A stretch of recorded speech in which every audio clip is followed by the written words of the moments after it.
tela aí, vou É, colocar o funkzão aqui. e o Caio Lins, já introduzindo o assunto, Caio Lins, né, nosso querido amigo Caio, disse que o Fluminense perdeu porque jogaram com o time reserva, né? E tal. Cara, também E acho. aí? Acho que foi exatamente isso é bravo de falar, porque o Flamengo jogou contra o Cuiabá com a maioria dos jogadores titulares e também tomou 3-0 lá na Arena Pantanal, né?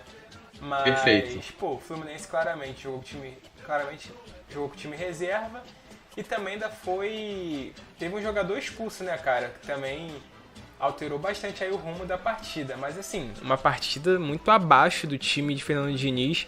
Mesmo com o time reserva, o Fluminense já fez partidas melhores. Teve aquela contra o Atlético Paranaense na Arena da Baixada, onde o Fluminense quase saiu vencedor por um detalhe, sabe? Então, Sim, sim. eu acho que o Fluminense está completamente focado na Libertadores, tá? Deu para perceber isso, os jogadores não estavam ali tão empenhados assim, podemos dizer. Isso reflete até nos números que eu vou pôr aqui na tela, que, pô, Perfeito. atípico isso do Fluminense, de ter menos passes trocados, menos posse de Menos posse de bola. bola, Pô, o né? que tu acha? O que aconteceu com o Fluminense nesse jogo? Mesmo com o time reserva? Cara, então, pelo segundo jogo consecutivo, a gente vê o Fluminense sendo prejudicado, né, por uma expulsão, né? Expulsão comprometendo mais uma vez. Teve o jogo contra o Inter, né? Samuel Xavier expulso. E agora, mais uma vez, o Martinelli sendo expulso aos 40 minutos do primeiro tempo, prejudicando o Fluminense. Por mais que o jogo estivesse 0-0, podia ser que acontecesse do Fluminense meter um golzinho, conseguir administrar a partida. Porque se a gente for pegar os números, né, a gente viu que, né, que o Fluminense teve menos posse de bola, menos trocas de passes, só que os números estavam mais equilibrados no primeiro tempo, enquanto o Martinelli não estava expulso, né, e tal, que foi já praticamente na reta final do primeiro tempo, Sim. 40 minutos. Então isso complicou bastante a vida do Flu. Eu acho que isso girou em torno do Fluminense ter um a menos. E é aquela parada. O Diniz, eu acho que todo mundo entende a mentalidade do Diniz, todos os jogadores. E quando tem uma substituição ou outra, né? Tipo, tira o Alexander e coloca o Martinelli. Tira o Ganso, coloca o Lima. Quando troca uma peça ou outra, eu acho que o esquema continua funcionando e conversando muito bem. Até porque já tá todo mundo ali no ritmo, o jogador já entra sabendo o que tem que fazer, a sua função. Só que o que complicou ontem? O time foi praticamente todo reserva. E aí jogou com uma linha de três, né, na zaga ali, né? Thiago Santos jogava muito mais como um terceiro zagueiro do que como primeiro volante. E aí faltou talvez um pouco de entrosamento com os jogadores que estavam ali, porque treino é treino, jogo é jogo, né? Não tem jeito. E aí eu acho que foi isso. Faltou um pouco de entrosamento dos jogadores. E aí depois que tem um a menos ainda, piora totalmente a situação, né? Cara, com certeza isso aí acaba prejudicando o Fluminense, uma expulsão justa ali, acho, na minha opinião, do Martinelli, não sei se você Achei justo concorda. também. Deu mole ali, foi garoto. Fluminense, Imprudente. cara, de novo passando por isso, né, cara?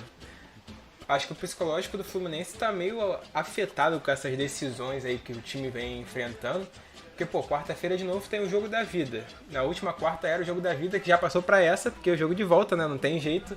Mas, pô, eu acho que nessa partida, o Fluminense, se sai com uma vitóriazinha ou um empate, poderia até ficar naquela que eu sempre cito aqui, que pra mim o Fluminense é um dos times que poderia também estar brigando frente a frente ali com o Botafogo no Brasileirão, porque é um time muito bem treinado. Só que, claro, que foi abrindo mão das competições. No começo abriu mão para focar aí na Copa do Brasil, mas acabou saindo pro Flamengo. Depois da Libertadores, que é o objetivo máximo do Fluminense na temporada, isso é óbvio desde o começo, desde muito tempo, né? Não só desse ano. O Fluminense já vem brigando por essa Libertadores e esse ano consegue chegar na sua segunda semifinal da história, da história do seu clube. Então, Sim. isso eu acho que afeta bastante aí o mental dos jogadores. Eles estão nessa pilha, estão nessa de, pô, a gente tem que ganhar esse jogo, tem que chegar na final, tem que ser campeão. E afeta o time no brasileiro, porque, pô, se o Fluminense vence aí o Cuiabá jogando fora de casa, eu vou até puxar aqui agora, quantos pontos o Fluminense tá? Acho que tá 45, né, o Fluminense. Tá em sexto lugar, só não lembro em relação Ó, aos pontos, mas sexto eu posso lugar com ver aqui. 41. Chegaria a 41 pontos. 44, estaria à frente do Flamengo, estaria ali junto com Palmeiras e Grêmio. E, pô, Exato, empatado em pontos. estaria a 7 pontos do 7 Botafogo. pontos. Pô, 7 pontos e um confronto direto na próxima semana, depois da semifinal da Libertadores, podendo baixar pra 4 a diferença. Pô, vale a Exato. pena assim abrir mão do Brasileirão só pela Libertadores? Realmente. E uma coisa, um dado importante, né? Você que tem dado em casa, o Fluminense chega a 20 cartões vermelhos na temporada, cara. Eita. E aí acaba ligando um alerta. Por exemplo, o Diniz, ele tem 4 cartões vermelhos pelo Flu. 4 cartões vermelhos. 3 foram só esse ano. Então, tipo, acho que complica um pouco em relação a isso. Acho que o time tem que abrir o olho, porque são expulsões que acabam afetando diretamente o clube. Porque a partir do momento que tem um jogador a menos, o Fluminense, que é um time que gosta de ter a bola nos pés, isso acaba dificultando ainda mais do Fluminense implementar sua característica de jogo. Não sei se você acha o mesmo, mas Não, sim. acredito que seja isso, sabe? E aí, a partir do momento que o Fluminense tem um jogador a menos, o Cuiabá, que é um time que tá ali na parte de baixo, né? Tá ali com 32 pontos, se eu não me engano, no momento, mas tá ali variando, né? Se fica embaixo, se fica em cima e tal. A distância da zona de rebaixamento não é uma distância absurda e não é um time bobo, obviamente, né? Jogando em casa, então, e aí é aquilo. A defesa foi afetada com a saída do Martinelli, teve muitos erros individuais e aí foi uma derrota, na minha opinião, merecida. Talvez para 3-0, não sei. Teve aquele chute. 4, né? Exato, teve aquele chute de sorte, né, do zagueiro do Cuiabá, assistência do Davis, ele de costas chutou e a bola foi na gaveta. Obviamente que chutou ao gol, mas ele nem olhou, né? Se você for pegar o lance depois, se você quiser ver, vê os melhores momentos só e vê o gol do zagueiro. Eu não lembro o nome do Candambo, Cara, mas... esqueci o nome desse zagueiro também, mas foi um golaço assim, mas atípico, sabe? Foi do Emperu. Alan Imperiu, Ele mesmo. Então, tipo, atípico demais porque ele nem olhou pro gol e ele não é o Germancano, né? Pra ter uma noção absurda de onde tá o gol, da forma que vai chutar e tal. Mas, na minha opinião, vitória merecida do Cuiabá por tudo que apresentou e também, né?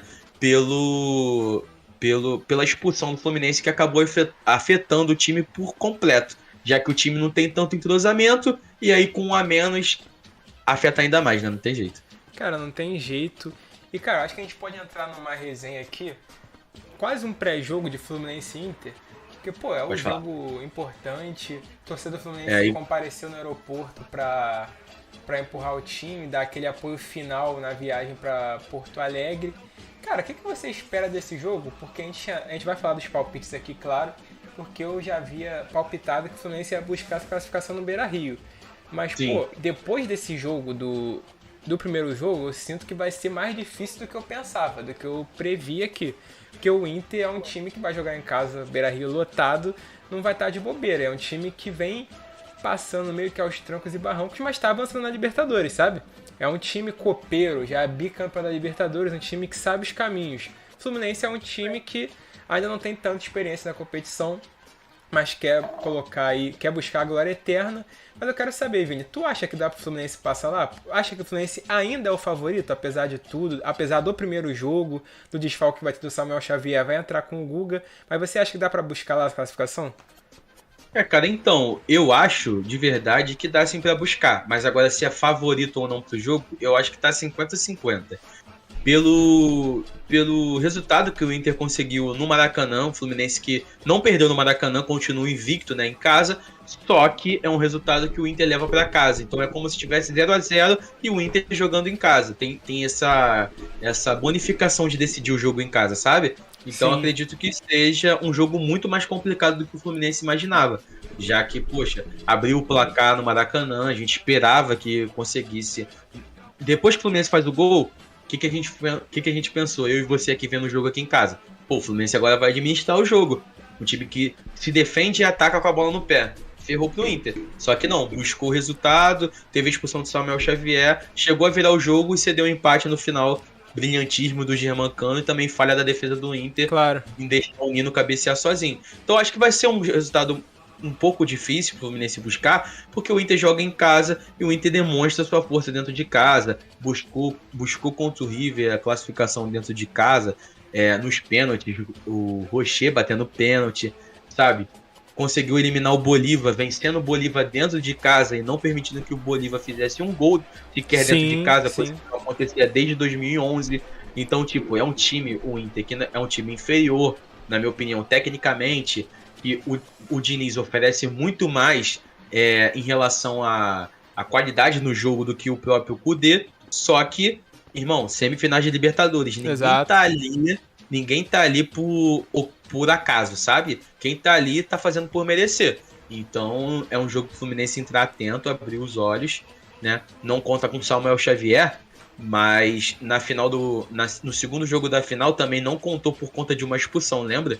O Guga entrou e fez por onde, né? Na final não deixou a desejar. Jogou até bem, né, naquela final, e o Fluminense se sagrou bicampeão carioca. Então, mais uma vez, essa responsabilidade cai no colo do Guga, né? E tal, vamos ver como ele vai sair, né? Espero que saia bem, mas eu não coloco o Fluminense depois desse primeiro jogo como um favorito total, né? Como vocês colocaram, né? Eu falei, eu acho que é 50-50 e tal, pelo fato de ser Libertadores. Você falou, acho que 70-30, o Arthur falou 75-25 e tal, acho que foi alguma coisa desse tipo e tal, mas enfim, favoritismo pro Fluminense, eu continuo no 50-50, por mais que o Inter decida em casa, tem essa possibilidade de decidir o jogo em casa, né? Eu vou ler aqui alguns comentários e a gente parte pros palpites. Ó, começando Perfeito. Aqui, ó. O Caio Lins. A Libertadores é do Fluminense esse ano. Caio aí tricolor, tá apostando no Flusão. E o Lucão, salve Lucão. Martinelli alérgico à titularidade. Se o Fluminense e Grêmio não fossem tão pífios fora de casa, estariam brigando pelo título fácil. Bom, o Arthur Xavier concorda com o Lucão e diz que o Grêmio está sendo decepção. Realmente, o Grêmio fora de casa perde muito ponto. Fluminense também, inclusive. E ó, pior que eu não esperava muito no início do campeonato, então eles surpreenderam já, então é engraçado. E aí o Arthur, nosso Arthur, chegou aqui, ó. Se o Guga repetir a atuação dele no primeiro jogo, dá pra passar. Mas não acho que seja tão favorito igual antes. Jogar lá é foda. Mas o resultado foi bom pro Flu. Podia ter sido pior dadas as circunstâncias, como o Vini falou aqui. E ó, fiquem ligados no minuto... Ó o Lucão, tá prevendo aqui, ó. Pra esse jogo do Fluminense, Vini, fique ligado no minuto 87. Acontecerá algo. Caraca, eu vou ficar com medo, tá? Caraca. Pai Lucão. Pô, pai Lucão de Paracambi, filho. Aí o Arthur, eu fechei 60-40, mas acho que é 50-50, esse jogo vai ser muito difícil. Então acho que a gente pode trazer aqui os nossos palpites. Eu vou começar com o meu palpite aqui. Eu vou sustentar a minha palavra de que o Fluminense vai buscar o resultado lá no Beira-Rio. Não vou mudar minha opinião, apesar do Fluminense não ter vencido no Maracanã. E eu vou fechar 1-0 Fluminense chorado, aquele 1-0... emocionante pra matar a torcida tricolor do coração. E aí, Vini? Cara, esse jogo tá a cara dos pênaltis. Pênaltis? Caramba. Pra mim vai ser bom pra assistir. Exato. Pra mim, pra você, que não somos nem tricolores nem colorados, tá ótimo pra assistir, né? Disputinha de pênaltis e tal. Manda aquela figurinha lá do sapo, né? Falando espanhol. Mas, cara, é complicado demais quem tá torcendo. Principalmente torcedor tricolor, cara, que... sempre bate na trave, chega na final e perde e tal. E a torcida tricolor reforçada do tricolor gaúcho, né? Que vai secar o Inter. Exato. Né? Com certeza vai. Com certeza vai. E o Lucão, mané, aí ó, zica reversa, tá? Pai Lucão de Paracambi. Ele acha que a gente não conhece essa. Ele acha que a gente não conhece essa. Exato.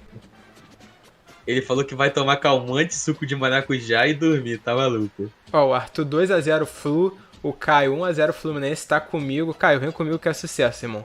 Vem comigo que é sucesso. Exato. E um dado importante que o Arthur trouxe é que do Fluminense e do Grêmio, né, e tal, que se contar somente os jogos fora de casa, o Grêmio estaria em 11º e o Fluminense estaria em 16º colocado. Caraca. Ou seja, um time que não vai bem fora de casa, né, e tal, a gente vê por aí, porque o Fluminense está em sexto é o sexto colocado. Mas se contasse somente os jogos que são fora de casa, o Fluminense estaria brigando para não cair, sabe? Sim. Então, um número bastante importante que o Arthur trouxe pra gente. E complicado demais, porque o Fluminense não tem um retrospecto bom. E bizarro que no Brasileirão tá invicto em casa, né, cara? Exato, mas fora de casa. De onde surge essa dificuldade, cara? É uma parada que... Você tá aí, né? Tipo assim, muda tanto assim jogar fora de casa, sabe? Cara, só sendo um jogador pra falar mesmo. A gente falando falando de fora, né, cara? Mas Exato. Tipo, são profissionais, obviamente que não saem de casa, não querem perder, mas eu vou dar é um um dado exemplo que a minha vida relevante. como torcedor mudou muito depois do Flamengo de 2019, porque assim, até isso eu já sabia o roteiro exato do meu time, que era chegar fora de casa, pô, empatezinho tá bom. Ganhar em casa, empatezinho tá bom. Depois de 2019, o Flamengo mudou completamente, sabe? É um time que, na minha opinião, que se adaptou completamente a esse negócio de jogar fora de casa e jogar em casa. É um time que eu vejo, apesar até dos momentos ruins, é um time que não sente mais essa pressão jogando fora de casa com esse elenco que tem. Calejou, sabe? Depois de Jorge Jesus, essa passagem. Eu, como torcedor, já falando do Flamengo, tá, galera? Quem tá vendo a live ou quem vai ver depois. Eu, como torcedor do Flamengo, eu já não tenho mais esse negócio de, vamos jogar fora. Pra mim já virou algo normal, sabe? Claro que é difícil, tem aquela pressão, mas depois desse período do Flamengo, eu meio que, sabe, o Flamengo deu uma relaxada no seu torcedor nessa questão de jogar fora de casa. Quebrou um pouco esse tabu, sabe? O Flamengo quebrou vários tabus jogando fora de casa. Então, eu meio que sinto isso hoje em dia. Mas alguns times, por exemplo, Fluminense no Brasileirão, pô, uma campanha de 16º jogando fora de casa é bizarro, sabe? Pro elenco que tem, de como o time joga, pô. É verdade. Ficar tão preso assim ao Maracanã. Complicado demais, né? Porque o futebol do Diniz é um futebol que, na minha opinião, deveria ser bem apresentado tanto dentro quanto fora de casa, né? Tipo, não dá pra entender direito isso. Mas eu acho que é um resultado que dá pra buscar fora de casa. Principalmente que, de verdade, é o jogo da vida do Fluminense. E o Diniz deve estar trabalhando esse jogo com os jogadores titulares já há muito tempo, sabe? Eu acho que desde o momento que os jogadores foram pro vestiário, né, quando acabou o jogo lá contra o Inter, isso está sendo trabalhado na mente dos jogadores do Flu. Então acho que vão com foco total, não querendo desmerecer outra parte, mas é um jogo bastante difícil, bastante difícil. Com certeza. Aí o Luiz Carlos Lopes traz aí, ó, o seu palpite, né? 2-2 novamente, o jogo de quarta vai para os pênaltis e o Fábio brilha. Vamos que vamos, né? E o Arthur traz um negócio que realmente é verdade, né? Sorte que a final é no Maraca, né? Então, se o Fluminense avance, né? Para a fase final da competição, de um jeito ou de outro vai estar jogando em casa num gramado que, por mais que seja ruim, já está habituado e também terá metade da sua torcida ali, né? Então, vamos ver o que será. Estamos torcendo pelo Flu e esperamos que o Fluminense avance, né? E conquiste essa Libertadores inédita, já que é um título que não tem, e de verdade, é a única coisa, tirando, né, a fatídica Série C de 1999 e tal, é algo que o torcedor tricolor é muito zoado, porque é conhecido como Virgem das Américas, bateu na trave contra a LDU 2 anos seguidos, por distintas, né, competições, Sul-Americana e Libertadores, mas é um título que o Fluminense não tem e almeja desejar já há muito tempo, né, vem batendo na trave, ou então tem uma expectativa alta e acaba não rendendo o suficiente. Então vamos ver como serão os próximos capítulos dessa história tricolor, né? Até o momento a novela tá sendo boa, né? Sendo boa, positiva, né? Exato. Então é isso. É isso, então. Já vou trocando aqui. Aí, ó. Caio Lins, vai ser Fluminense e Boca Juniors na final da Libertadores. Eita. E o Arthur diz que a história vai absolver o professor Fernando Diniz em 2023.